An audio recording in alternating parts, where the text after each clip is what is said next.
ಈ ಜೋಳ ಸುಟ್ಟು ವಿಡಿಯೋ ಮಾಡಿದ್ರೆ 100ಕ್ಕೆ 200% ಮಿಲಿಯನ್ಸ್ ಗಟ್ಟಲೆ ವ್ಯೂಸ್ ಆಗುತ್ತೆ ಕಣೆ.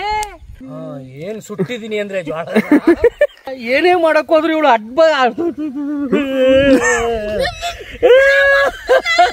ಹೊಡಿದ್ರೆ ತಿನ್ಕಳಿ. ಅಯ್ಯೋ ಜೋಳದ ಮೆತೆ ಎಸ್ದ ಅಂತ ಟ್ರೋಲ್ ಮಾಡ್ಬಿಡ್ತಾರೆ. ದೋಣಿ ಬಿಟ್ಬಿಟ್ಟು ಆ ಕಡೆಗೆ ಹೋಗ್ಬಿಡೋಣ ದೋಣಿಲಿ. ಅಂದ್ರೆ ನಾನು ಹೇಳೋ ಡೈಲಾಗ್ ಎಲ್ಲ ನೀನೇ ಹೇಳ್ತಾ ಇದೀಯ.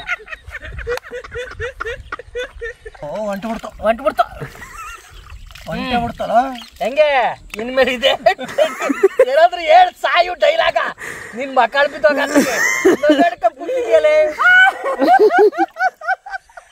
ಅಣ್ಣ ಇದು ಟ್ರೈಲರ್ ಅಷ್ಟೇಯ, ಪಿಕ್ಚರು ನಾಳೆಗೆ ಬಿಡ್ತೀವಿ. ಅಲ್ಲಿವರೆಗೂ ಲೈಕ್ ಮಾಡಿ, ಕಮೆಂಟ್ ಮಾಡಿ, ಶೇರ್ ಮಾಡೋಣ.